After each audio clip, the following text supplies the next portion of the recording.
अपने ही ज़मीन के लिए इधर उधर ऑफिसों की चक्कर काट रहे हैं आर्मी का जवान।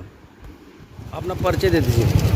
मैं एक सूबेदार सरजू सिंह चौहान, ग्राम सहरिया, जिला गाजीपुर निवासी हूँ। क्या करते मैं हैं? आर्मी में 28 साल नौकरी करके आया हूँ और मैं अपने पिताजी के नाम पे क्या समस्या है आपकी? हमारी समस्या है, हमने यहाँ 2014 में अपने पिताजी के नाम पर 89.5 करीब परदाहा ब्लॉक में महफूज सना मकबूल से लिए थे और वो ज़मीन हमारे को कब्जा कराए थे। उसके बाद में उनके मर जाने के बाद उनके भाई खुर्शीद और अशफाक अहमद वो हमारी ज़मीन को कब्जा नहीं होने दे रहे हैं। जब हम 2021 में मकान बनाने गए तो हमारे को ज़मीन कब्जा नहीं होने दिए और अब उसी ज़मीन का चौहद्दी दे करके वो अब दूसरे को बेच रहे हैं और दूसरे को कब्जा कर रहे हैं, हमारे को कब्जा नहीं होने दे रहे हैं। तो जैसा कि रजिस्ट्री जब हो जाती है तो 45 दिन के बाद वो आपके हक हो जाती है, हाँ। कोई आपत्ति नहीं होता है। हाँ। तो कितने दिनों बाद उन्होंने बेच दिया उसको किसी को? वो हमने 11 नवंबर 2014 में हमने रजिस्ट्री लिए थे और 20 नवंबर को और रजिस्ट्री के बाद में हमने खारिज दाखिल भी करा लिए।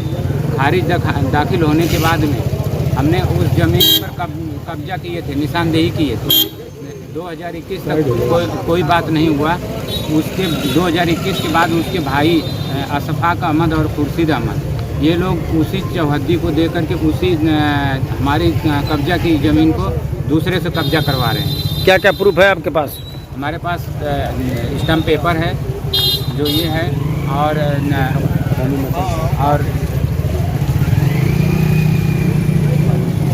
और खतौनी है जो नकल है।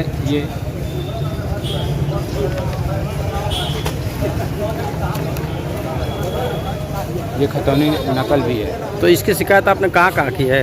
हमने इसकी शिकायत थाना दिवस में किए थे। इसके बाद में तहसील दिवस में भी हमने 2-3 बार उसको पैमाइश कराने के लिए एप्लीकेशन दिए और एसडीएम सर से भी मिले तो एसडीएम सर बोले कि आप लोग को न्याय मिलेगा। लेकिन अभी हम जब आज आए थे मिलने के लिए अपने ज़मीन देखने के लिए तो उसको अशफाक अहमद ने ज़मीन दूसरे से कब्जा करवा रहे थे, वीरेंद्र यादव। तो अभी आप कहाँ आए थे? मैं यहाँ आया था अपने ज़मीन के पास, तो ज़मीन देख रहा था, दूसरे लोग कब्जा कर रहे थे। तो एसडीएम बुलाए थे आपको? एसडीएम सर से फिर हम आकर के अभी मिलने के लिए यहाँ खड़े हैं। क्या आपको आश्वासन मिला है? डीएम सर से मिले तो डीएम सर बोले कि आप जाइए एसडीएम सर से मिलिए, वो आपको न्याय मिलेगा। तो अभी तक क्या हुआ? अभी हम एसडीएम सर से मिल नहीं पाए हैं और यहाँ सामने खड़े हैं। यदि आपको न्याय नहीं मिलता है तो क्या करेंगे?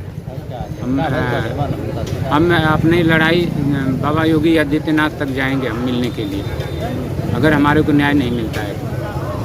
ठीक। हमने अपना इतना मेहनत की पैसा पहाड़ों से गुजर करके यहाँ वहाँ ड्यूटी किए और हमारे को यहाँ जलील किया जा रहा है और जो लोग कब्जा कर रहे हैं वो धमकी दे रहे हैं मारने के लिए। आप सैनिक पद से रिटायर हुए हैं और देश की सेवा भी किए हैं और आपके साथ ऐसा व्यवहार किया जा रहा है, तो क्या लगता है कि कहीं ना कहीं प्रशासन मिली भगत है क्या? अभी हम अपने परेशानी से इतना व्यस्त हैं कि हमारे को कुछ भी समझ में नहीं आ रहा है, लेकिन हमारे को इतना विश्वास है कि योगी आदित्यनाथ जी के शासन में हमारे को न्याय मिलेगा।